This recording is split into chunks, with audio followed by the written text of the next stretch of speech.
오늘은 분노보다 은혜가 더 크다. 분노보다 은혜가 더 크다라는 제목으로 하나님 말씀 전하도록 하겠습니다. 얼마 전에 인기리에 방영했던 이 재벌집 막내 아들이라는 드라마가 있습니다. 이 주인공인 막내 아들과 함께 이 극을 이끌어가는 캐릭터 중에 하나가 재벌집을 세운 할아버지입니다. 할아버지에게는 하나의 원칙이 있었습니다. 그것은 장자 승계 원칙입니다. 거대한 그룹을 장자에게 승계하겠다는 거예요. 자식으로는 네 남매가 있었는데 막내를 제외한 동생 두 사람은 그것을 좋아하지 않았습니다. 제가 가만히 생각을 해보다 보니까 이것이 야곱의 마음이 아닐까 싶은 생각이 들었어요. 유대 사회에서도 형에게 장자의 권한이 주어졌습니다.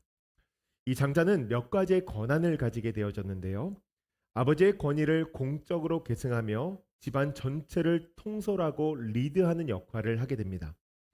여러분, 족장 시대 가운데 이 모든 것을 대표한다라고 하는 것은 권력과 명예를 손에 움켜쥔다라는 것입니다.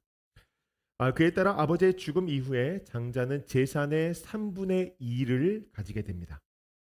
무엇보다 이 에서에게 있었던 가장 큰 축복은 하나님께서 아브라함에게 맺으셨던 그 언약, 영적 축복의 상속자가 되어진다라고 하는 것입니다. 복의 통로가 되어지는 권한을 가지게 되어진다는 거예요. 이 권한은 매우 귀하고 막중한 권한이었죠. 이것이 장자에게만 주어진다.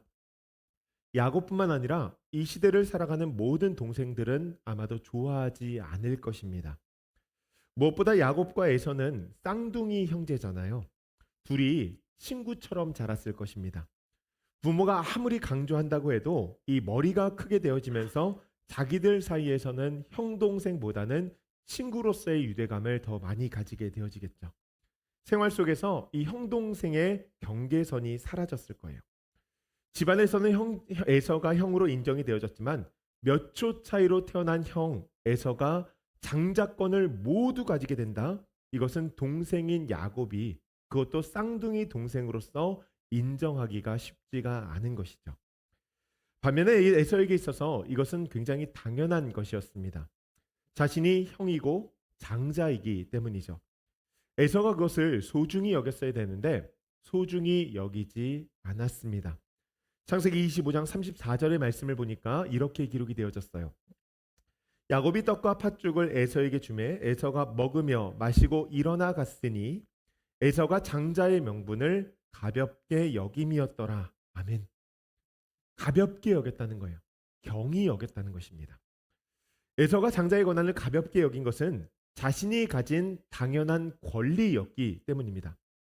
여러분, 우리가 여기서 한번 생각해보고 깨달아야 될 부분이 있습니다. 이 당연한 것과 소중한 것은 다른 개념이라고 하는 것입니다. 당연한 것도 소중합니다. 우리가 삶을 살아가면서 이것을 기억해야 한다는 거예요. 우리의 삶 가운데 주어진 수많은 것들이 있는데 이 모든 것은 소중하다라고 하는 것입니다. 여러분, 옛날에 이런 이야기 들어보신 적 있으시죠? 아내가 결혼하고 나니까 남편의 모습이 달라진 거예요. 이전과 같이 나를 사랑하는 것 같지 않아요. 그래서 왜 그런가 보니 사람들이 이런 이야기를 하는 거죠. 잡은 물고기에게는 먹이를 주지 않는다. 여러분, 너무나 안타까운 이야기 아닙니까?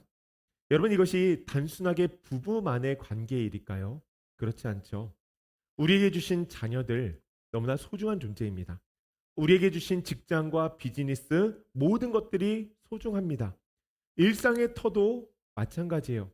우리가 살아가면서 만나는 사람들과 사회 속에서 공유하는 모든 공간들, 이 사회 시설들 모든 것들이 소중합니다. 당연한 것들이지만 우리에게 주어진 모든 것이 소중하다는 것을 우리가 기억해야 한다는 거예요. 하나님께서 아담에게 정원을 맡기셨습니다. 아담에게 당연했습니다. 당연한 만큼 우리는 그것을 소중하게 여겼어야 되는데 그렇지 않았다는 거예요. 여러분, 이것이 인간의 아픔이라는 것입니다. 에서가 장자의 권한을 가볍게 여겼어요. 그렇다고 에서에게 있어서 그것이 소중하지 않은 것이냐? 그렇지 않습니다. 하지만 안타깝게도 에서는 당연한 것을 소중하게 여기지 않았고 결국에 그것을 빼앗기게 되었고 거기서 분노가 일어나게 되어진 것이죠. 여러분, 이 스토리가 창세기 4장의 말씀에도 나옵니다. 최초 인류였던 아담에게는 두 아들이 있었습니다. 가인과 아벨이죠. 두 아들은 장성하여서 직업을 가지게 되었는데 이 큰아들은 가인은 농부가 되었고 아벨은 양치기가 되었습니다. 두 사람은 각자의 재물을 가지고 하나님 앞에 예배를 드렸어요. 여러분, 이 예배에 대해서 한번 가만히 생각해 보십시오. 예배는 하나님께서 인간에게 부여하신 권한입니다. 하나님을 아는 자는 하나님을 예배할 수 있어요. 그 안에서 우리는 하나님을 만나게 되고 하나님의 임재를 느끼게 되고 마음의 평안을 느끼게 되고 하나님과 교통하는 복을 이 예배 가운데서 누리게 되어집니다. 믿는 사람에게 있어서 이 예배는 너무나 당연한 것이죠. 하나님께서 우리에게 주신 권한이기 때문입니다. 그렇다고 우리가 예배를 마음대로 드려도 됩니까? 그렇지 않죠. 우리가 드리는 이 예배의 완성은 하나님께서 받으시는가 받지 않으시는가, 여러분, 거기서 판별이 되어집니다. 하나님께서는 가인에게 가인의 예배를 받지 않으셨어요. 왜 그럴까요? 가인이 자신에게 주신 이 권한을 가볍게 여긴 것은 아닐까요? 가볍게 여기면 여러분 행동에서 티가 납니다. 중요한 사람을 만나기로 했어요. 그럼 지각하지 않습니다. 적어도 한 15분 정도는 미리 가죠. 저도 중요한 시험이나 중요한 입사 면접이 있으면 미리 갑니다. 제 주변에 있는 사람들도 다 그래요. 저는 그런 사람들이 지각하는 것을 한 번도 본 적이 없습니다. 제가 이번에 가서 이제 한 목사님을 만났습니다.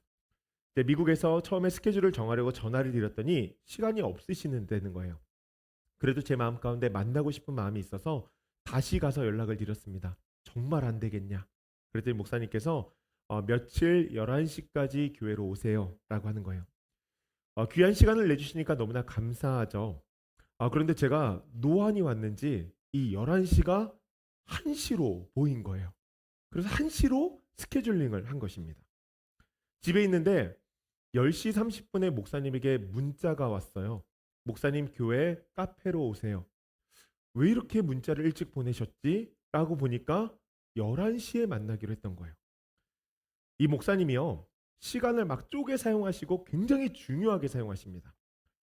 교회에서 한 번은 야유회를 가기로 했는데 정시에 출발한다고 누차 성도님들께 3주 동안 광고를 했어요. 교인들이 다 왔는데 한 권사님이 안 오신 거예요. 언제 오시냐고 한번 확인해 보라 그랬더니 15분 걸린다는 거예요. 어떻게 하셨을까요? 네, 그냥 출발했대요. 그만큼 시간과 질서를 중요하게 여기시는 분이신데 제가 시간을 내달라고 하고 지각을 하게 되었으니까, 그것도 저에게는 굉장히 중요한 분인데 여러분, 제가 그것을 알게 되었을 때 어땠을까요? 제 감정이 막 안절부절한 거죠. 제가 이걸 어떻게 해야 되지? 그랬더니 저희 엄마가 옆에서 보고 있다가 시연아, 이미 지나간 사건이야. 정말 정중하게 사과하고 그 다음에 처분을 기다려라. 그러고 말씀하시는데 너무 죄송하니까 어떻게 할 수가 없는 거예요. 여러분, 우리에게 권한이 있다는 것은 너무나 복된 일이죠. 그러나 생기는 순간 그것이 당연해지고 그것이 소중하다는 것을 우리가 꼭 기억해야 한다는 것입니다. 가인에게 그 마음이 있었으면 참 좋았을 텐데 그러지 않죠. 결국 예배를 온전히 드리지 않았습니다. 이후에 일어난 사건을 성경은 이렇게 기록합니다. 창세기 4장 5절 말씀인데 우리 한번 같이 읽어볼까요? 가인과 그의 재물은 받지 아니하신지라 가인이 몹시 분하여 안색이 변하니. 아멘. 여러분, 성경에 처음 기록된 분노의 사건입니다. 분노가 무엇인지 이 사전에서 찾아보니까 이렇게 정의합니다. 분노는 자신의 욕구 실현이 저지당하거나 어떤 일을 강요당했을 때 이를 저항하기 위해 생기는 부정적인 정서 상태이다. 한번 더 읽어드릴게요. 분노는 자신의 욕구 실현이 저지당하거나 어떤 일을 강요당했을 때 이를 저항하기 위해 생기는 부정적인 정서 상태이다. 이 두 사건을 가만히 보십시오. 본질이 같습니다. 자신의 욕구 실현이 저지당하여 일어난 저항의 상태, 여러분, 그 감정이라는 거예요. 사람은 그때 분노한다는 것입니다. 여러분, 이 분노에 대해서 하나님께서 이렇게 말씀하시죠. 창세기 4장 7절인데요. 내가 선을 행하면 어찌 낯을 들지 못하겠느냐. 선을 행하지 아니하면 죄가 문에 엎드려져 있느니라.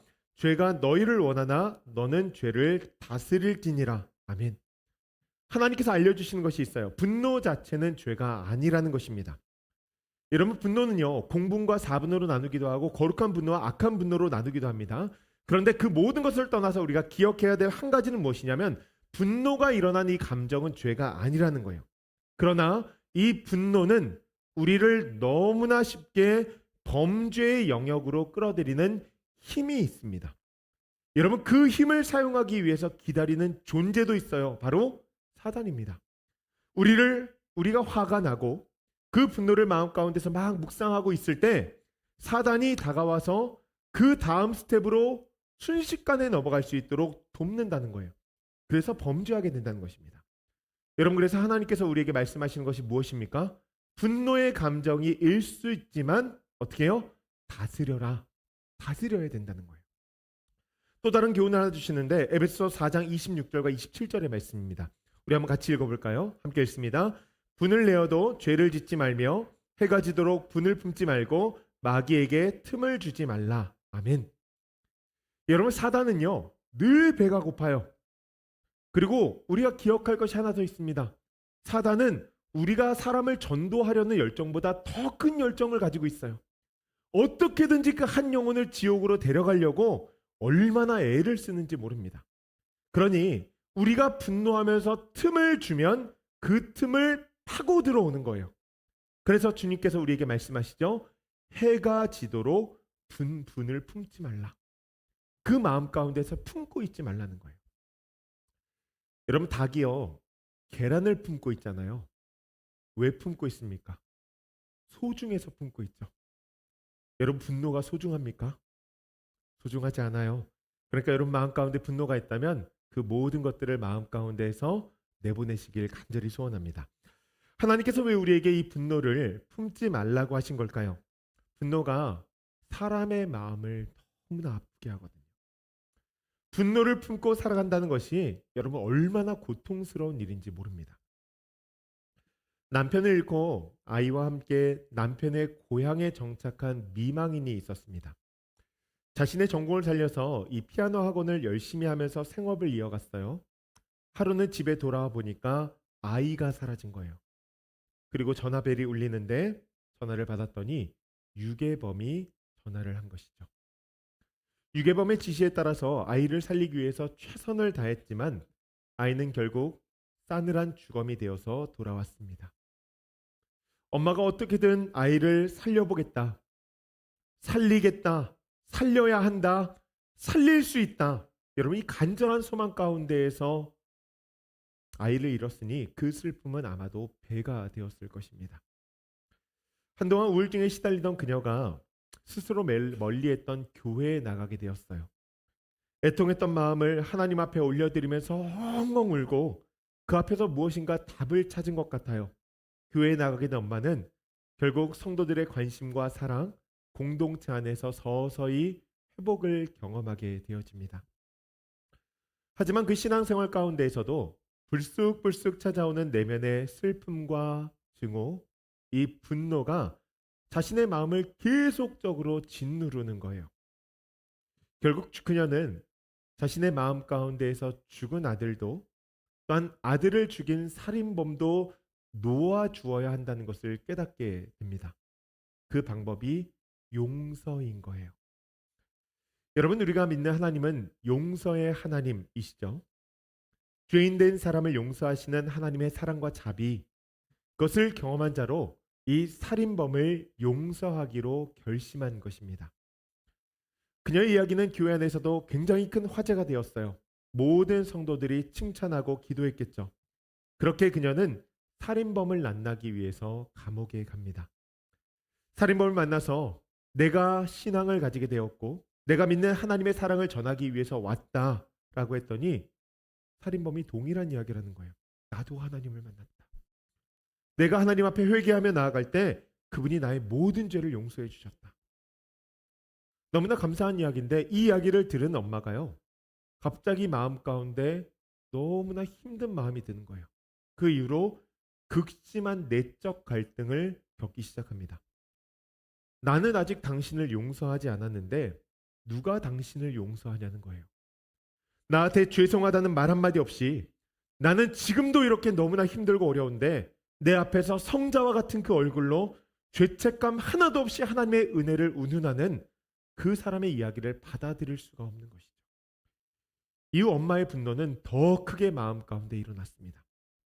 여러분, 결국 그 분노가 어디로 향하게 되었을까요? 하나님에게로 향하게 되는 거예요. 하나님, 나에게 왜 이런 일을 하시냐는 것이죠. 결국 삶이요, 완전히 나락으로 빠져들게 되어집니다.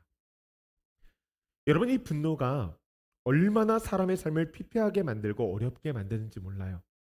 무엇보다 이 분노가 결국에는 자신을 이곳에 두신 하나님을, 그 하나님을 원망하며 살아가게 만든다라고 하는 것입니다. 여러분, 이 분노의 문제를 해결하지 않고서는 우리는 이 땅 가운데에서 지옥을 경험할 수밖에 없다라고 하는 것이죠. 본문에 나오는 에서가 그런 삶을 살지 않았을까요? 무엇 하나 제대로 되지 않으면 이 모든 것은 요셉 탓, 이것은 아버지 탓, 어머니 탓, 결국에 하나님 탓하면서 살아가는 것이죠. 마음의 분이 풀리지 않는 거예요. 여러분, 성경에 그 증거가 나옵니다.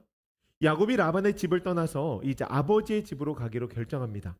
그 소식이 에서에게 들렸어요. 그때 에서가 어떻게 합니까? 에서가 400명의 장정 군인들을 데리고 야곱을 잡으러 갑니다. 누군가는 야곱을 맞이하러 갔다고 하는데 그렇지 않아요. 야곱을 맞이하러 가려고 했으면 고대 근동의 문화에서는 자신의 가족들을 데리고 가는 것이 일반적입니다. 에서는 그러지 않았다는 것이죠. 복수하러 갔다는 거예요. 그가 그 동생을 마주하게 되었을 때 신기하죠? 분노를 풀게 됩니다. 여러분, 이유가 무엇일까요? 누군가는 야곱이 진실한 마음으로 사과했기 때문이라고 이야기합니다. 야곱이 돌아올 때 자신의 재산을 둘로 딱 나눠가지고서는 가장 앞에 형에게 줄 선물을 놓습니다. 성경에 보니까 암염소 200마리, 순염소 20마리, 암양이 200마리, 순양이 20마리, 전나는 낙타 30마리와 새끼들, 암소 40마리, 황소 10마리, 암낙이 20마리, 그의 새끼 10마리. 오늘날의 자산으로 환산하면 이게 한 45만 불 정도 되어지는 금액입니다. 최고 한 65만 불까지 볼 수 있다고 하거든요. 엄청난 금액이죠. 여러분, 이것을 단순하게 돈으로만 환산할 수 없는 것이 고대 근동에서는 이 가축을 가진 사람의 사회적 지위가 있었거든요. 그러니 이것이 엄청난 선물인 거예요. 야곱이 에서에게 장자권을 보상한 것입니다. 또는 그의 형에게 나아가면서 극존칭합니다. 형님의 종이 돌아왔습니다. 그리고 형을 만날 때 형을 바라보면서 7번이나 바닥에 엎드려 절을 하면서 나아가는 거예요. 여러분, 이때 야곱의 상태가 정상이 아니었습니다. 엉덩이 뼈가 어긋나서요, 제대로 걸음을 걷지 못하는 상태에서 쩔뚝이면서 형 앞에 나아가면서 7번이나 절을 한 거예요. 야곱이 이런 정성 어린 사과 때문에 에서의 분노가 풀렸다. 아마도 굉장히 큰 영향을 미쳤겠죠. 진심으로 사과하니 그 마음이 와닿은 것이죠. 그런데 저는 이보다 더 큰 영향이 누군가로부터 있지 않았을까라는 생각을 해봤어요. 그것이 무엇이냐면 하나님의 은혜입니다. 한번 생각해 보세요. 분노가 사라지고 누군가를 용서하게 된다는 것은 상대방의 진심 어린 사과로도 이루어지지만 대개는 그렇지 않습니다.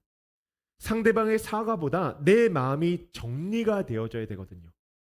분노는 자신의 욕구 실현이 저지당하게 되었을 때 이를 저항하기 위해서 일어나는 감정의 상태라고 말씀을 드렸죠. 여러분, 자신의 욕구가 실현이 막힌 것에 대해서 내면에서 무엇인가 문제가 해결이 되어져야 된다는 거예요. 이것이 정리되어지지 않은 상태에 있다면 누군가에게 사과를 받아도 용서하기가 쉽지 않다라고 하는 것입니다. 이 분노가 풀리지 않는 것이죠. 그런 말씀을 보세요. 에서는 분노했습니다. 야곱을 죽이러 나왔어요. 그런데 야곱의 사과로 분이 풀렸다. 갑자기 여러분, 무엇일까요? 이 안에 레디컬한 신적 개입이 있었다는 거예요. 누구도 알 수 없는 에서의 마음을 향한 하나님의 신적 만지심이 있었다는 것입니다. 그것을 통하여서 그는 분노가 풀어지고 용서하게 되어지고 화해로 나아가게 되어졌다는 거예요. 은혜가 더 크다라는 책을 보면 이 조이스 마이어라는 작가에게 일어난 하나님의 은혜의 사건을 기록합니다. 그녀는 아주 어릴 적부터 아버지에게 성추행을 당했다고 합니다. 이것은 곧 강간으로 변했고 성인이 되기 전까지 어림잡아서 200회 이상 아버지에게 강간을 당하는 엄청난 수치를 겪게 됩니다. 어머니에게 가서 알렸지만 아무 일도 일어나지 않았어요. 어머니가 믿지 않았거나 아니면 너무나 두려운 나머지 아무 조치도 취하지 않은 것이죠. 마음 가운데에서 얼마나 분노가 일었을까요? 상처도 크고 집에 들어가는 것이 불안하고 마음 가운데 절망감이 컸을 것입니다. 조이스는 18세에 집에서 독립했습니다. 그리고 얼마 지나지 않아서 믿음의 삶을 시작하게 되었죠. 그녀가 다시 믿음을 갖게 되었을 때 그녀는 자신이 아버지를 용서해야 한다는 것을 깨달았다고 합니다. 왜냐하면 아버지께서 나에게 한 일을 내 마음 가운데에서 내보내지 않으니 그것이 나를 계속 짓누르고 있는 거예요. 어떻게든지 자유로운 삶을 위해서는 아버지를 내 안에서 내보내야 하는 것이죠. 그래서 용서하기로 결단합니다.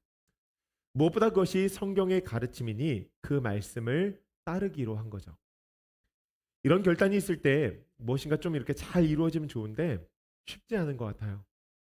아버지에게 가서 내가 아버지를 용서하겠다고 했더니 아버지가 자신의 잘못을 인정하지 않는 거예요. 이 반응에 다시 한번 분노가 마음 가운데서 일어나는 거죠. 얼마나 마음이 아팠겠어요. 하나님께서 나에게 감동 주시고 자신은 기도하면서 최선을 다해서 결단하고 나아갔는데 현실 가운데선 전혀 다른 현상을 보게 되어진 것입니다. 그 마음을 부여잡고 하나님 앞에 나아가서 기도하고 한참을 기도하다 보니 하나님께서 다시 처음으로 그 마음을 돌리시는 거예요. 용서해라. 그 하나님의 뜻이 달라지지 않은 것이죠. 더 나아가 자신이 해야 할 일이 예수님께서 2000년 전 우리에게 행하신 일이라는 것을 깨달은 거예요. 그러니까 여러분 이것을 받아들이기가 쉽지 않은 거죠. 시간이 오래 지나면서 성경을 읽었는데 예수님께서 다시 말씀하시는 거예요. 원수를 사랑하라. 너에게 악을 행하는 자에게 선을 행하라. 저도 이런 경험이 있거든요. 저는 그 당시에 하나님이 밉더라고요. 어떻게 사랑합니까? 하나님 어떻게 용서합니까? 그를 기도하는데 구체적인 마음의 울림이 들었던 거죠. 당시에 부모님께서 한 200마일 이상 떨어진 다른 도시에 살고 있었는데 부모님의 집을 근처로 옮기기로 합니다. 조이스가 남편과 이 이야기를 나누면서 한 1마일 떨어진 곳에 집을 구입하고 새 가구도 놓고 새 차도 구입하고 그렇게 부모님을 섬기기로 했어요. 엄마는 너무나 고마워했지만 아버지는 너무나 지독한 사람이었습니다. 용서하고 도와주고 분노하고 용서하고 도와주고 분노하고 이것이 반복이 되어지는 거예요. 몇 년간 이런 상태가 지속이 되어졌는데 어느 추수감사절에 엄마에게 전화가 온 거예요. 그리고 이런 이야기를 하시는 거죠. 아버지가 일주일 내내 울고 있는데 혹시 좀 와줄 수 있니? 너랑 이야기를 나눠야 될 것 같아. 조이스 부부가 부모의 집으로 가니까 아버지가 통곡을 하고 있는 거예요. 그리고 딸에게 자신이 과거에 했던 그 끔찍한 일들을 고백하며 사과하고 용서를 비는 거죠. 아버지가 뉘우치는 그 시간 가운데 이 복음을 전해야겠다는 생각이 들어서 복음을 설명하고 내가 왜 아버지를 용서하기로 결정했는지를 이야기하고 아버지에게 이렇게 물어봤다고 합니다. 아버지, 아버지의 삶을 예수님께 드려야겠죠? 그리고 열흘 뒤에 아버지는 교회에 나와 세례를 받고 신앙생활을 시작하셨다고 해요. 여러분 사실 이런 이야기들은 우리의 상식으로는 이해가 잘 안 가는 이야기입니다. 내가 살기 위해서 분노에서 벗어나야 된다. 아마 여기까지는 모든 사람들이 충분히 동의하실 거예요. 그런데 그것을 넘어 용서와 화해와 사랑의 관계로 나아간다. 여러분 이것이 우리의 삶 가운데 이해가 안 되는 이유가 무엇일까요? 우리의 힘과 능력으로는 안 되는 일이기 때문입니다. 우리의 생각으로는 가능하지 않기 때문에 여러분 생각할 수가 없는 거예요. 그래서 하나님께서 우리에게 은혜를 주시는 거예요. 여러분 그 은혜를 입으신 분이 손양호 목사님 아니십니까? 사랑의 원자탄이라 불린 손양호 목사님도 삶을 통하여서 자신의 동일한 메시지를 우리에게 보내시죠. 자신의 두 아들을 죽인 그 원수를 바라보면서 얼마나 마음 가운데 분노가 일었겠어요.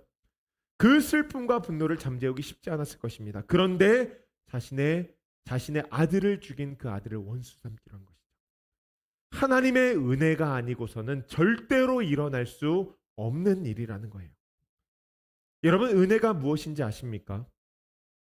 예수님께서 우리를 위해 십자가에 죽으신 것, 우리가 그것을 믿고 하나님과의 관계가 개선되어지고 하나님의 말씀에 따라 하나님의 나라의 시민으로 살아가게 되어진 것, 여러분, 그것이 은혜죠.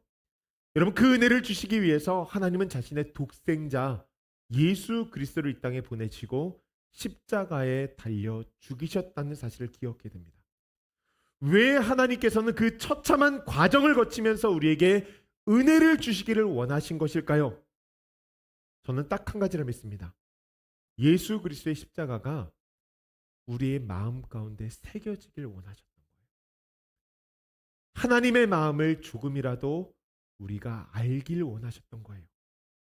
여러분, 그래서 은혜를 경험한 자는 다른 것입니다. 예레미야가 복음을 전하지 않고서는 골수에 사무쳐서 가만히 있을 수가 없다고, 자신의 처지가 감옥 가운데 있고 고통 가운데 있음에도 불구하고 나는 하나님의 복음을 위해서 나아가겠다고 그 복음의 전선에서 물러설 수 없다고 이야기하는데, 여러분, 그것이 어디서부터 나온 결단입니까? 바로 은혜라는 거예요.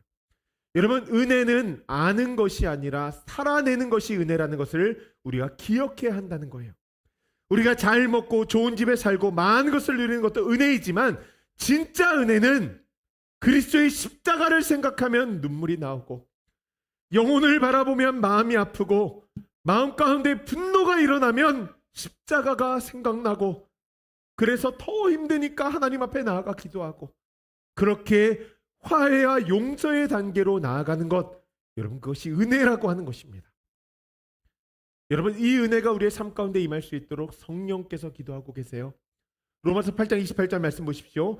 이와 같이 성령도 우리의 연약함을 도우시나니 우리는 마땅히 기도할 바를 알지 못하나 오직 성령이 말할 수 없는 탄식으로 우리를 위하여 친히 간구하시니라. 아멘. 말씀을 보십시오. 우리는 마땅히 빌 바를 알지 못해요. 여러분, 분노했을 때 우리 기도 못합니다.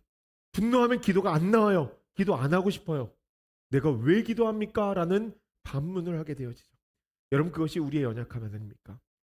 우리 자신을 스스로가 죽이는 걸 알면서도, 사단의 도구가 될 줄 알면서도 그것을 외면한 채 분노의 길을 나아가는 거예요.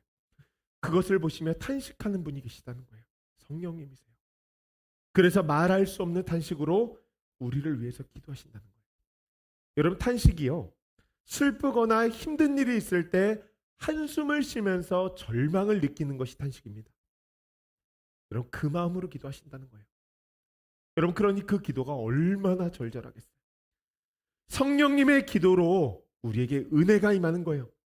분노 속에서 십자가가 기억나고 십자가를 바라보게 되어지고 기도하며 나아갈 때 그 보혈의 능력이 우리를 사로잡게 되어지고 우리는 그 분노로부터 벗어나 용서하고 화해에 이르게 되어지는 것이죠. 여러분, 그 신비의 끝이 골로새 1장의 말씀입니다. 1장 말씀 우리 한번 같이 읽어볼까요? 아버지께서는 모든 충만으로 예수 안에 거하게 하시고 그의 십자가의 피로 화평을 이루사 만물 곧 땅에 있는 것들이나 땅에 있는 것 말미암아 자기와 화목하게 되기를 기뻐하심이라. 아멘. 여러분, 이 말씀이 우리 안에 이루어지는 거예요. 분노가 결국 누구를 향한다 그랬죠? 하나님. 여러분, 우리 안에 있는 분노가 하나님과의 사이를 가른다는 거예요. 그래서 그 은혜가 임함으로 말미암아 용서와 화해가 이루어짐으로 더 나아가 하나님과 화목하게 되어진다는 것입니다. 전 우리가 분노를 떠나 화해하기를 간절히 소원합니다. 그것이 하나님의 은혜로 가능하다는 거예요. 말씀을 마무리합니다. 성경은 이 은혜의 삶이 유산으로 상속되어진다는 것을 우리에게 이야기합니다. 에서와 야곱이 엉엉 울면서 함께 화해하고 있는 그 자리에 그것을 목격하고 있는 한 사람이 있었습니다. 그 사람이 누구일까요? 바로 요셉입니다. 요셉이 자라면서 아버지가 왜 에서를 그렇게 두려워하고 집에 돌아가는 것을 힘들어했는지 알지 않았을까요? 그리고 그 자리에 있었던 형제의 극적인 화해, 그 은혜의 사건을 목격하며 이후에 아버지에게 간증으로 그의 삶을 듣지 않았을까요? 여러분, 이후에 요셉이 행한 일이 무엇입니까? 자신을 판 형들을 향한 증오와 분노, 이 모든 것들을 잠재우고 하나님의 사랑을 드러내는 그리스도의 군사로 하나님의 의를 이루어가는 사람이 되어지는 것이죠. 전 우리가 에서와 같이, 요셉과 같이 분노보다 은혜가 훨씬 크다는 사실을 삶으로 경험하기를 간절히 소원합니다. 그리고 그것을 우리의 배우자와 가족에게, 특별히 자녀들에게 보여주기를 간절히 소원합니다. 다음 세대를 세우기 위해서 우리가 돈을 많이 벌고 그들을 서포트하는 것 너무나 중요한 일이죠. 제가 확신컨대 그보다 더 중요한 일은 믿음의 가치를 알려주는 일입니다. 우리가 살아왔던, 우리가 살아내고 있는, 우리가 살아갈 말씀의 가치, 그 말씀의 능력을 경험하며 삶으로 자녀들에게 보여주며 그것을 교육하는 거예요. 부끄럽지만 나의 마음을 솔직하게 자녀들과 나누며 변화되어지고 성화되어지는 모습을 보여주는 것이죠. 물론 우리의 삶은 완벽하지 않을 것입니다. 여러분, 그러나 적어도 우리가 그렇게 몸부림치며 삶을 살아갈 때 우리의 자녀들이 이 세속의 사회 가운데에서 신앙의 방향성은 잡지 않을까요?